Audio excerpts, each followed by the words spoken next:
Now, I'm going to ask our last two guests up here. I'm going to slip through a couple of these, okay? Dwayne is a vet out at Haggard, a surgeon, and so he deals with a lot of young horses. And Dwayne, a couple of questions. The main thing I think we need to talk about are the biggest injuries you see in horses that are not racing but getting there. What are the things that really stop them, that you see the most? That's number one. And what are the catastrophic injuries that you just got to avoid? And you got any ideas how to do it? If you know how to do it, nobody do it, right? But okay, but what do you see? Is it shins or? Well, it depends on the age of the horse, what level the horse is at in regards to your, weanling, yearling. Probably for the younger horse, the weanlings, the thing that we got to really watch for that can potentially limit them getting, to the next level would be, sesamoiditis is one thing. Probably that's the key thing to try to, if you raising weanlings, is try to avoid. I think that's the most important part as far as getting radiographs in the spring on yearlings, is to see which horses actually may have a hint of this so that you can potentially protect these horses. A lot of people want to, go for that big-bodied horse, that heavy horse, and these horses will, with that extra weight, put more tension on the suspensory ligament. That suspensory comes down and branches and attaches on the sesamoids, and that's where you're going to get the sesamoiditis. So on a young horse, just like young kids, it's actually going to hurt you if you get these horses too big. It's going to increase your risk of sesamoiditis, which if you get a tear in that suspensory branch, it's like a 2-year-old that is training. You got a horse with a tendon injury, which all the trainers up here know. I mean, it's high risk of re-injury. So that's the most important thing, I think, in the young horses, is trying to avoid sesamoiditis, monitoring each horse as an individual to see which one may be too heavy, trying to slow them down a little bit, keep them light. Granted, we x-ray these horses as weanlings and as yearlings, and we do see a lot of chips, fragments, and everybody likes to point at that's the problem. As a surgeon, they're fun to take out. I'm not going to lie to you, a lot of it's treating radiographs. You'll hear people say, it's like a marble in the shoe, this is floating around the joint. Some of them do float, but a lot of them are stuck pretty tight. So some of them I have to take a chisel to get these fragments out. So a lot of them is treating the radiographs. A lot of these horses can race with these chips, fragments. One of the horses that won the Breeders' Cup, had big OCDs in both stifles, never had surgery, had chips in both hind ankles, never had surgery. So they can race with a lot. But the one thing that you got to watch for in the young horse is to minimize the risk of sesamoiditis. Now, granted, there's other things that they can have that are bad, and those are the horses that just don't get there. They fall off. They're the ones in that 20, 30% that don't start. We see cysts in stifles, cysts in pastern, cysts in ankles. They can be potentially bad lesions to have. Once they leave the sales ground as, a yearling, they go to as 2-year-olds. One thing that we see commonly is buck shins. As a surgeon, they don't present to me very often. Usually I get the next step after that, and that would be stress fractures of the cannon bone. And there's different ways to handle the buck shins. These trainers are going to be better at explaining how they manage it. Everybody's kind of a little different. As far as the cortical fractures, as a surgeon, there's different ways to deal with that too. So, I want to brag on Dr. Rodgerson for a second, because he just said something very important. He's a surgeon at one of the best clinics in Kentucky, and he's sitting here telling us that we don't need to do surgery. So we have a client that sells a horse in September of last year, and it's got an OCD. And nobody buys it at RNAs. So the client says, okay, let's send it to Haggard's and have this OCD taken out. So we set it up. We take it over to Dr. Rodgerson, and the horse is there. We're back at the farm waiting for the call to say, okay, this horse is done. And Dr. Rodgerson says, he calls and says, this horse doesn't need this OCD taken out. And the whole point behind this whole seminar is that you guys realize how important the management aspect is from your part, to manage your horse throughout its career so that it is successful. and that you have a good experience and that you move on and buy more horses and continue to replicate that success. So having somebody on our team like Dr. Rodgerson is really important, because the funny thing is I call this client, I said, well, Dr. Rodgerson doesn't think that this OCD needs to be taken out. And the client says, well, you know, the buyers won't buy the damn thing, so why can't, you know, I got to take it out, you know, let's just take it out. But to have somebody like Rodgerson that's going to give you their honest opinion and help you manage the horse, it's a really important person to have on your team. So it's helped out a lot with us. But I was lucky enough to work around some clinicians that were old school in a manner. It's back before a lot of these surgeries were done, and they worked up horses and they knew what horses could run with, what horses could live with. And I have to give credit to Dr. Paul Thorpe and Dr. Spirito and Dr. Hunt. I was lucky to work with these guys. And I see friends of mine, and I see some of our interns that go through residencies, and they're taught nowadays that every free piece of calcium needs to come out. And a lot of these horses can live with a lot of things. And, you know, there is a risk to doing surgery on these horses. If it's your horse that breaks a leg in recovery, that's a hard phone call to make. I've seen it happen. And, you know, Dr. Thorpe told me one time, and I always try to tell, you know, my interns or residents that are visiting, he told me one day, and I was a student at the time with him, and he said, there's very few good veterinarians left. And I was like, looked at him, and I was, you know, he didn't say too much. He was a man of few words. And I said, what do you mean by that? He said, there's just very few good veterinarians left. And I said, what do you mean by good veterinarian? He said, just good observers. They all want to now x-ray, ultrasound, do all these tests instead of just using their basic tools of looking at the horse, listening to the trainer, listening to the owner, using their hands, and just doing a basic exam. And I've tried to continue to use that and just really try to observe these horses and pick up on some things. You know, they don't talk to you, but sometimes they do show you something that if you just pay attention, you'll get the answer. So. I have a question. How often is the best veterinary prescription time off? Just time. Take it home, turn it out, leave it alone. I'm a big believer in that. I'm a huge skeptic. I always said my interns, residents, don't believe anything. Don't even believe yourself. Question yourself. You know, always think the worst. So if I have horses that say have an injured tendon or they're in for a, you know, incomplete fracture, I think time is the best thing. I mean, if you do the appropriate amount of time, follow this horse along, and understand the horse does have an injury when they come back, and you monitor that horse, and don't just treat him as a horse that's just like all the other normal ones. He's an injured horse. Pick your spots, move him along slowly. You know, but time, I use that a lot. I'm not one of those ones that reaches for the light switch treatment, and there's a lot of them out there right now. If you open, you know, the horse magazine, any Equus, you'll see all these treatments. The light switch treatment. Do this, it's better. And be a skeptic. They're the ones that some vets are making a lot of money on right now. Companies are making a lot of money on. So question it. Get opinions. If you're the owner and you have a horse, I don't mind if you get a second opinion. And if they go to the other person, all I did was be honest. What am I going to do? Lie to them and then they get them back? If I tell them the truth and they want to get this other person to do it that's telling them a story, that's fine. Get 3 opinions. Get 4 opinions. It's your money. Last question. I had a guy came through the barn this morning, and he had this bottle of stuff, and he told me if I buy that and give my horse an ounce of it every day, that we'd probably win the Derby. What do you think? I think you know the answer. I laugh because every day somebody comes through the barn going to sell me the magic elixir. I didn't even give my kids this stuff. You know, a vitamin a day maybe, but I just wonder. There's so many on the market. How many of them are any good?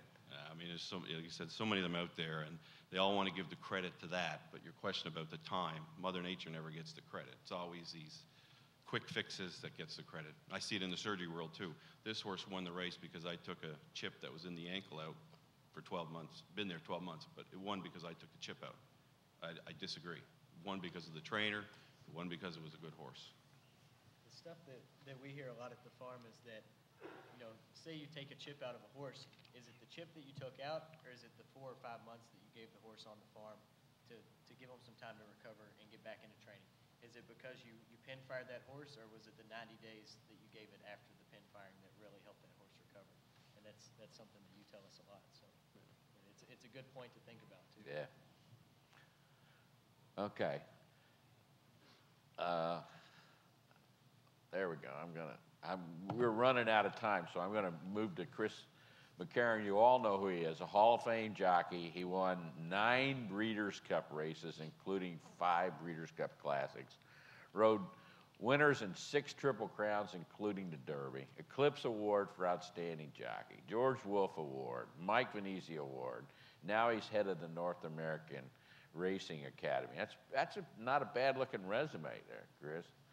Anyway, I asked him to come because he has been on a lot of these horses, thousands of them. To win as many thousands of races as he did, even he had to ride a lot more thousands of horses. And I wanted him to give us his perspective on horses. You know, do mental problems with horses cause them to lose races?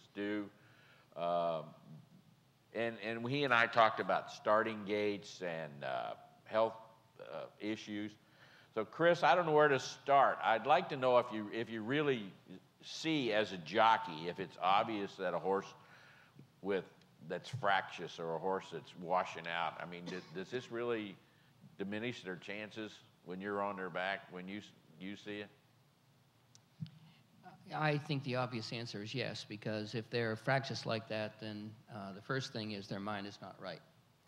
And some horses just inherently will misbehave because of their heritage, their bloodline. Some horses are much, much hotter than others, and it's very difficult to get them to behave on a daily basis, especially on race day, if they have that propensity because of their bloodline to be incredibly hot. Then it's much more difficult for the handlers, whether it's the trainer, the jockey, the exercise rider, the groom, or the assistant starter, to get that horse to cooperate.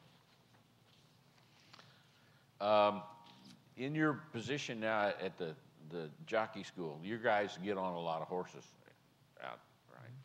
Do you see a lot of difference in the level of readiness to race from stable to stable, barn to barn? Or is there pretty consistent?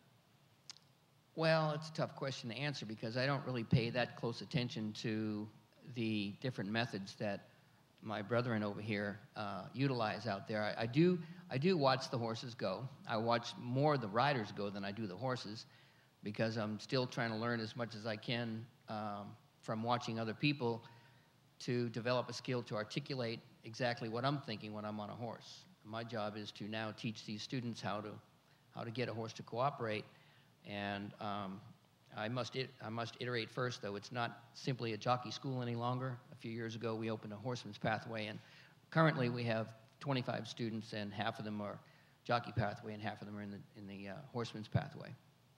But if I might just touch a little bit on the starting gate you were talking about earlier. Please. It's a very, very frightful experience for a horse, and I know that for a fact because I've been on a lot of horses that were incredibly docile, gentle, kind in the barn, on the track, and all of a sudden you take them to the gate and they hadn't really broken out of the gate maybe once or twice, and it's very possible that that first or second experience wasn't a very pleasant one for them, and I can just feel the heart pumping. You know, I can feel between my legs that the horse's pulse is going 100 miles an hour. And so that's very strong evidence to me that it's a very traumatic event for the horse. And I concur with Mark and Wayne and you as well that when I moved here 8 years ago, I was spending a lot of time in the mornings at Keeneland, and I'd go over to the starting gate and visit with Specs and his crew. And I was really impressed with the time that they spent with the horses that were difficult. And I felt bad for a lot of the trainers and exercise riders, especially freelance riders, who would have to wait sometimes 30 minutes before they'd be able to get their horse into the gate because the line was so long, because Specs is very insistent that the horses are going to behave properly in the gate. And it's the easiest place and the most common occurrence to simply lose a race in a blink of an eye. If a horse is not standing straight, not standing squarely, looking straight down the track, getting ready to break, their chances are compromised a great deal. And when you add to that the fact that a horse gets in there and doesn't want to stand still and wants to get out of there as quickly as possible, it's not doing anybody any justice. It's not doing the owner justice. It's not doing the betting public justice, the trainer or the jockey, the groom, the exercise rider. Everybody that has an investment in this horse, those chances are compromised by the horse not standing correctly. So I could not emphasize enough the importance of getting a horse's head right before you ever take him over to the starting gate and actually ask him to race out of there. One case in point, I heard you, actually before we started today, you asked me about some difficult horses that I had some experience with. The most famous one would be Tiznow. Before Tiznow ever raced, he did not like the starting gate at all. Tiznow has a bit of a strange way of thinking. For a good while out at Santa Anita, Jay couldn't even lead him into the stall. He had to back him into his stall. And I've got to give Jay Robbins a tremendous amount of credit for getting the most out of that colt, because his mind, he could have blown his mind at any time. And one of the things that I really enjoyed doing over the years was trying to get into a horse's head and figuring out what makes it tick.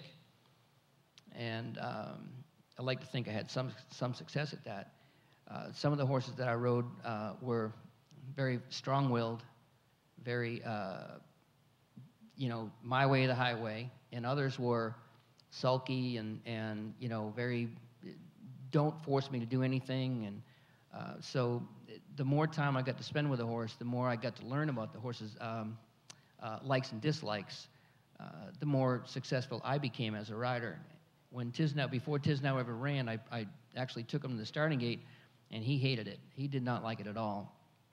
But Jay spent a lot of time with him, and he got him over that fear. And there was about, I guess it was about a week before the Breeders' Cup in New York, I was instructed to take him out on the track and breeze him a mile at Santa Anita. This was on a Saturday, and he was gonna leave for New York on Monday. And it's well documented. TVG had the cameras out there and everything. It took me 45 minutes to get this colt to go. I don't know what was going on through his head. I just simply got to the point where I was so frustrated that he wouldn't go for me. I was going to take him back to the barn and thinking, I'm calling an audible. We'll have to breeze him tomorrow. For some reason, he just didn't want to go. I came on the track at Santa Anita in the quarter pole. He told me to back him up to the 5/8 pole, turn around, and gallop him over to the wire and go from wire to wire. And he said he wants a good, strong work in him. Well, I went on the track with the pony, backed him up to the 5/8 pole, and Jose turned me loose, and Tiznow wouldn't go. He just stuck his head up in the air and backed up. So I backed him up another 1/16 of a mile. I hope I'm not speaking Greek to too many people here, but I'm using racetrack jargon here. After about 10 minutes of him standing there, I was over by the starting gate, so I asked Jay Slender, the starter, to bring some blinkers over to him because he ran his first 3 races with blinkers on. So I didn't think that was going to adversely affect him. Well, Jay put the blinkers on him, and he just threw his head up and started running backwards. I said, oh, God, take it off. So I sat there at the 6.5 furlong pole with my feet out of the stirrups, and 35 minutes had gone by. And now I'm concerned about breezing on a track that's already been worked over by a lot of horses. I got that, Charlie Winningham taught me a long time ago, and Bruce Headley too, you really want to breeze a horse on a virgin track. You don't want to breeze horses on tracks that are all cut up. That's when problems arise.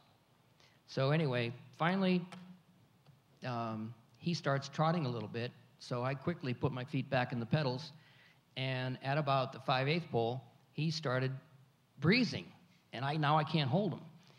And I had a habit of clocking horses. When I breezed the horses, I would use my watch. And a lot of trainers don't like that, but it helped me over the years to learn to develop the clock in my head much more efficiently, because horses have different ways of going. Well, Tiznow had a stride that was probably 24 and a half feet long. It's huge. So I break off at the half-mile pole, and when I got to the quarter pole, I hit the split, and he went in 46 and 3. And I'm thinking, uh-oh. And he threw his ears up. He threw his ears up. When I put my finger on the stopwatch, he threw his ears up, and I'm thinking, oh, God, he's thinking about the gap. Well, he went past the gap, all right. And so he worked a mile in 36 and 3 from the half-mile pole to the half-mile pole, which is unheard of. And all the trainers who were planning to run against him or bet against him were licking their chops, because they thought, well, he's sore, he's not right, you know, he's not going to get anything. And the following week, when I got to New York, I went to the head start of Bobby Duncan. And I mentioned to him that Tiznow has been a little bit obstreperous, if you will.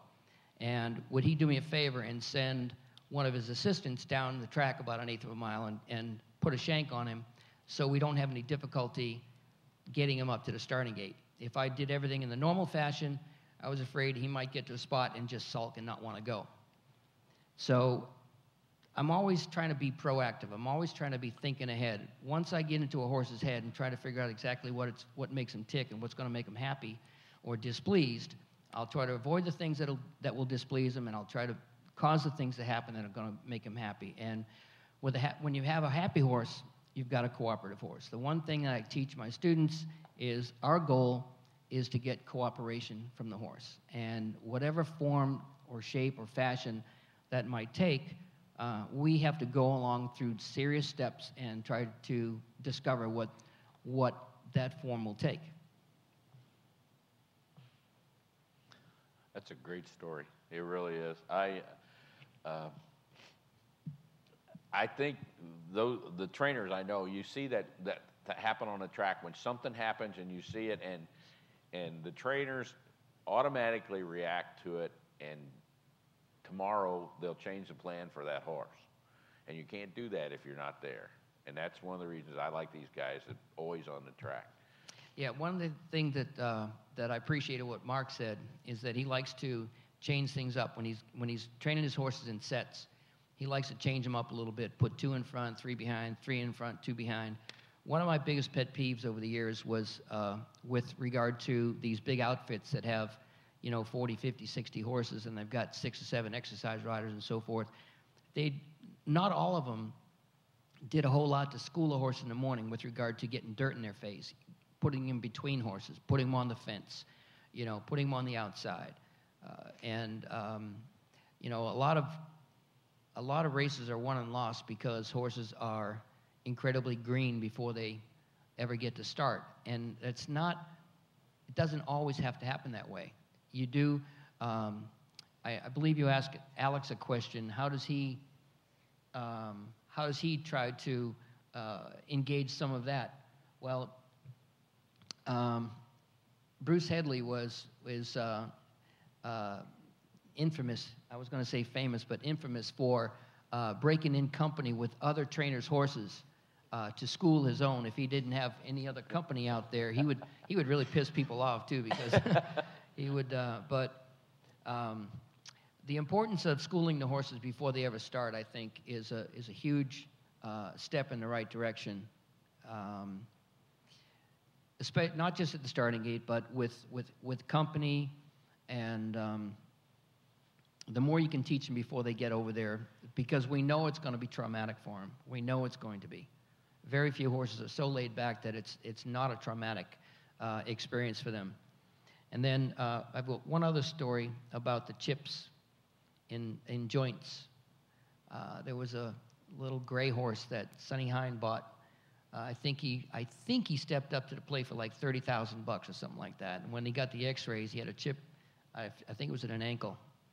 And so Sonny said, I'm not buying the horse. And so the seller discounted it to about, it was either $7,500 or $15,000. Callan probably remembers, but anyway, he got a huge bargain, and all he did was win $9.9 million.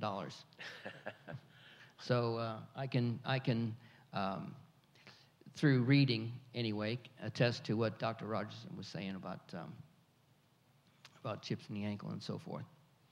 If you don't mind, just one more point about Tiznow. I think that that thing you just touched on, Ruben, who was getting on Tiznow those years out in California, was a freelance rider. And I think Tiznow's mind got to the place that it got because Ruben was always in a hurry. You know, Tiznow was the type of horse. There are a lot of really talented horses and not so talented horses that have more intelligence than the average horse. Those horses love to go out on the track and stand.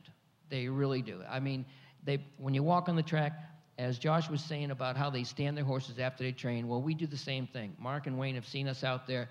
We line our horses up. They stand for a good 10 minutes before they train, and they come back and they turn and they stand after they train. And I believe it reduces the amount of mental trauma that we can create.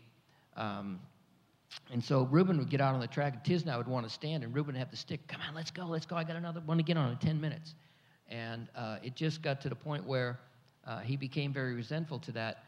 And so in the paddock that day, I told Jay that I said, I'm not going to hit him. You'll be watching, but I'm not going to even think about hitting him with the stick because I don't want him to sulk.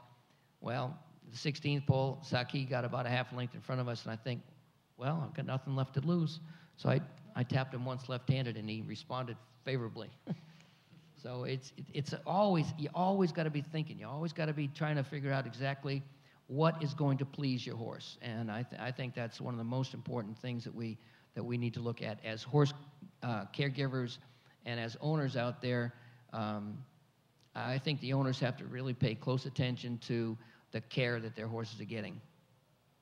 I think there's something to be said too for, you know, the day you were with Tiznow or even letting them stand at the gap. There's something to be said for letting the horse think through what's going on, rather than just, you know, the horse is freezing up, you know, get him going. There's something to be said for letting the horse take a second, figure out its surroundings, and then figure out what you're asking of it. You know, before the trainer makes a decision, let the horse think about it for a second. Now, we told you this would be 2 hours, and we're right at 2 hours, but we also told you that you could ask questions. If our panel's willing to stay for another few minutes and answer questions, do we have any questions from the audience?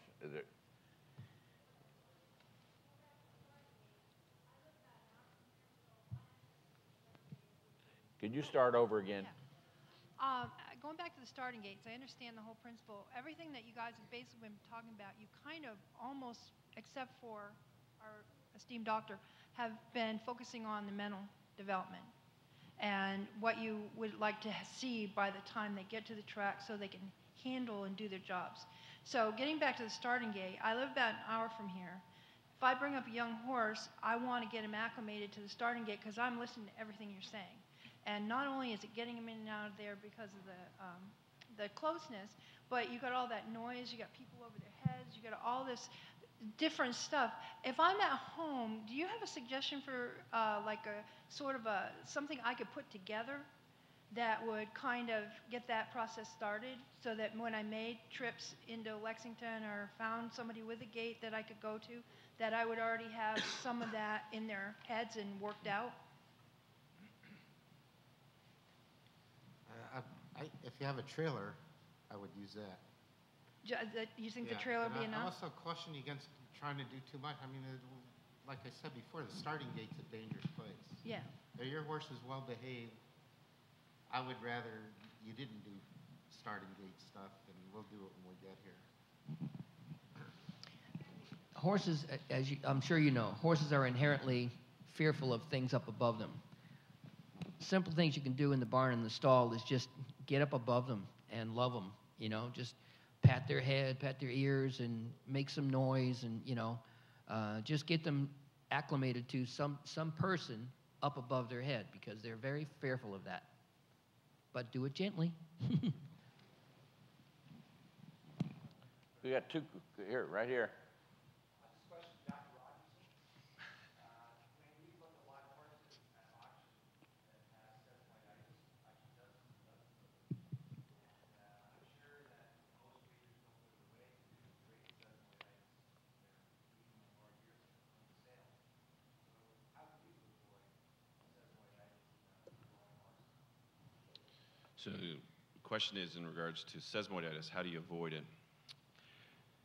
Well, if you know, the way you diagnose it, if the ankle and the profile of the ankle looks good, is via radiographs. That's where the initial diagnosis most of the time comes up. So if we're looking at these weanlings in the fall, say if they're going to November sale, you know, we evaluate the x-rays and you'll see some of them have a hint of it.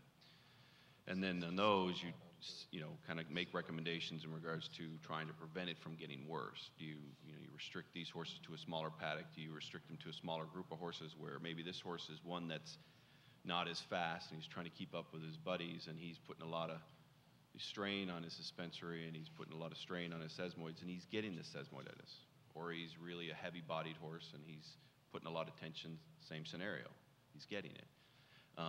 As far as grading it, if you hit, you know, your slide up there talking about different opinions, and you know, veterinarians are the same, you'll have different opinions in regards to grades of sesamoiditis. I always try to look at the films and look in the future what this could potentially, you know, evolve into.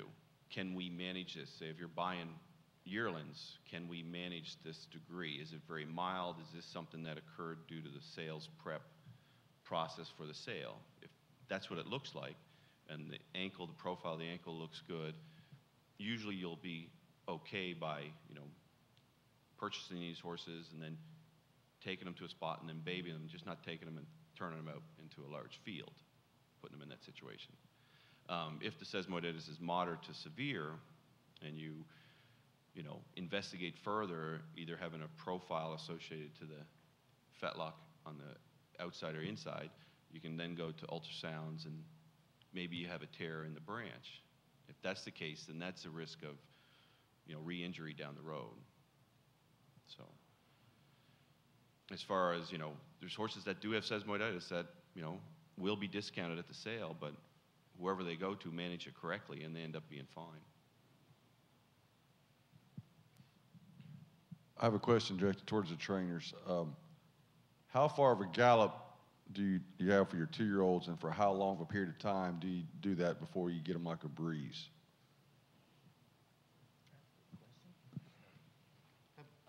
I think it varies a lot from individual to individual, but we generally get 60 days into our babies before they even come to the track, and then they probably get another 60 days, and usually around the beginning of February we start to 2-minute lick them, and it's always a gradual thing. You know, you don't want to see how fast they are the first time. And you start off slow. We usually let them 2-minute lick, which is a term we use. It's 1/8 of a mile in 15 seconds. So that's slower than racing. And we'll 2-minute lick them 2 or 3 times before we start to breeze them. And we won't breeze them around the turns. We'll wait when they start off. We'll go down the straightaways. But you know, if you got a big growthy horse and he seems like he's got soft joints, you're going to wait longer, or you put him away and bring him back. And if it's a real precocious horse that you think you might want to start early, it'd be better at short distances. You probably do a little more early on. But with our young horses, our babies, we never really ask them for what they have. We try to prepare them as well as they can and make sure they can get the distance. And so we don't really set them down before they run. And, you know, I think that's how we do it anyway.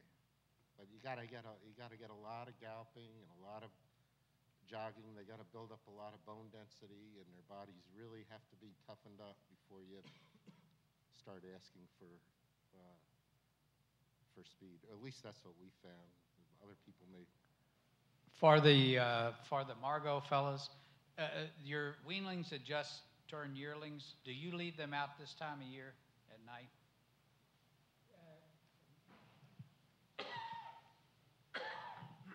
Yeah, our standard procedure with the weanlings at this time of year, they come in at about 7 o'clock in the morning. As soon as the guys get to work, first thing they do is bring in the weanlings.